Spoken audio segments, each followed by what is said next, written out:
Welcome to Tack for the Western Horse. My name is Alicia Harper and I'm an equine certified coach. I have been since 2008 and I run Highly Training here in Prince George, BC. You're probably wondering what we're going to learn in this course. So let's jump right into it.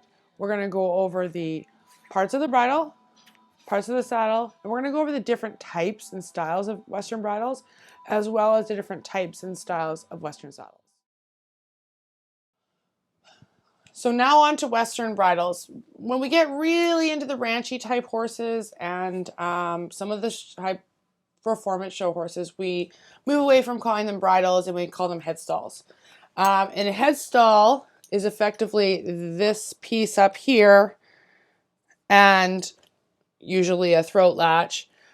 And then what we do is we talk about how they kind of contain the ears. So this bridle or headstall is actually a one-eared. You can see where the one ear goes through.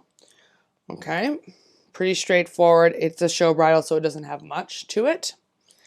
Then we have the two-ear. Now this is a one-ear, but I want you to envision how this side would look the same on this side, and we would call that a two-eared bridle. I don't have one. I generally like the one-eared better. And then we have our brow band headstall, which is a headstall like this, and obviously this is the brow band. Now, our fourth type of headstall is our bosal. And the bosal is basically, it sits on a hanger, which sits kind of around the head. And then it attaches to the side. And then it's basically a piece of rawhide that's tied in a knot. And then the reins are then tied onto that, both at the bottom. So there isn't a side-to-side action like you might see in a side pull. We also have different kinds of reins in Western as well. You know, English reins are pretty straightforward. But Western, we have our split reins, which are basically like two pieces of leather, and they are not connected at the end. I tend to tie mine, so that's why mine looks a little funny. We have gaming reins, and those are usually made of some sort of rope material with a clip on both ends, and they are one continuous piece, and they can lay across the bridle. You might see those in gymkhanas, you might see those in roping actually. Roping also has a kind of rein pretty similar. It tends to be a little thinner. Not so that the reins don't fall down when you let go, they just stay on the neck.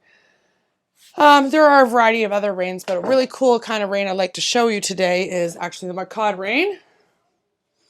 And these reins are for working out on the ranch. So it's just, these set of reins are just on a bridle right now. So here's the bit. If I can. So here's the bit. And they have these pieces of leather and they're effectively pulled through, tucked through, and then come out. And you can adjust these really easily. And there's one, it's all one piece of rope. And what happens is this goes in the horse's mouth and this end the rider uses for reins. And then on the left side, you can see it's tied through. And then we have these extra piece of rope. And this extra piece of rope acts kind of like a lead line. But what you'll generally see when they ride on the ranch is this will be tucked into the belt a little bit, or maybe into their pants, or however the rider happens to like them. And what happens is when the rider will leave the reins and then get off and maybe they're doctoring a cow or something like that, and then they'll always have this lead line with them. Okay. So those are it for our headstalls and our different types of reins. Next up is going to be the part started with our types of Western saddles. So first up is our ranch saddle. The ranch saddle is usually heavyweight and double rigged. It's made for riding on the ranch all day, chasing cows. It's always heavier and generally quite square. And there's a roping saddle, which is generally much heavier. It has an amazingly strong tree, and they generally have a suede or rough out seats. The stirrups are more forward than in a pleasure saddle to allow more freedom. So this is our trailer pleasure saddle. It's generally lightweight and made for comfort. It has a nice padded seat, medium depth, round skirts, lots of areas to hook on different saddlebags and such. They usually have in-skirt rigging. And then we have our barrel saddle, which as you can see has an extremely deep seat and high cantles, has a tall horn and short skirts, and generally has in-the-skirt rigging. So right here, this is your cutting saddle. They generally have wide swells, free swinging fenders, which are forward hung. They're generally fairly square with a flat seat. They're also double rigged. Our show or equitation saddle here you can see has lots of silver, lots of tooling, has a short horn, a flat seat, and in the skirt rigging.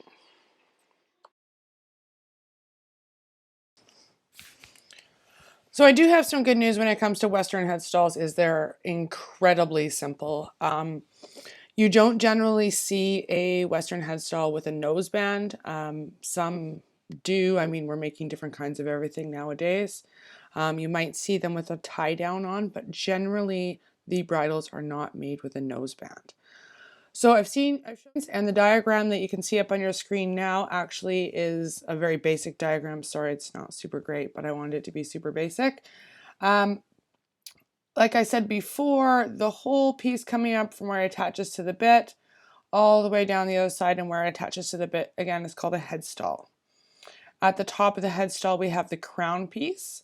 This one, again, has a shaped earpiece. This is a one-eared bridle again.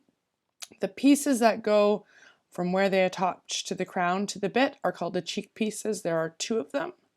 And obviously the piece that comes around by the throat is called the throat latch. One thing I hadn't really mentioned in the last video is actually just the curb strap or the curb chain. So you see we have this one on and it's on a curbed bit. We do actually use them on the snaffle. And they actually go below the set of the reins as well. So a good way to remember is that they're below the reins. For Western and English, I think the noseband is above the reins. That's kind of how I remember. So, and then you can see here in our diagram, we have split reins. So pretty simple. There's only a few. There's the reins, the curb strap, the cheek piece, throat latch, crown piece, and the ear piece. If you had a brow band, you would also note the brow band. That's it for the bridle. Pretty straightforward. All right, so we're on to parts of the saddle, and I brought here a show saddle or equitation saddle. And like I said before, the seat in those saddles is fairly low. It has a short horn and a large swell. But back to the parts. So quickly going through them is this is the cantle, this is the seat, this is the horn, this is the swell. This is your side jockey, and this is your skirt. Now, in some more of the working saddles, you also had a back jockey. We have our conchos, which can be replaced by, you can unscrew them and actually put in ties or D-rings. You see a lot of those on the pleasure saddles. These ones generally have silver on them. So we also have our fender, and then the piece that moves around on your stirrup, comes off when you adjust them, is called your stirrup hobble. You have your actual stirrup, and underneath here we have a D-ring, and because this is a show saddle, it's actually attached to the skirt. In the working saddles, they're actually attached directly to the tree of the saddle. The leather piece that hooks to your cinch is called the latigo, and when you hook it up and you have extra, let's say you attach your cinch on, this goes into the latigo holder. We have our D-rings, which hooks to our breastplate. And on the opposite side, I'll just show you because I'm not going to turn it around. This is our offside billet. You can see it's just a basic piece of leather. Hooks over the D-ring on the other side, and that's where our cinch hooks on the other side. This saddle, because it's a show saddle, has in-skirt rigging for the back cinch. I don't generally wear a back cinch on this saddle because it is a show saddle. And that's pretty much it for parts of the saddle.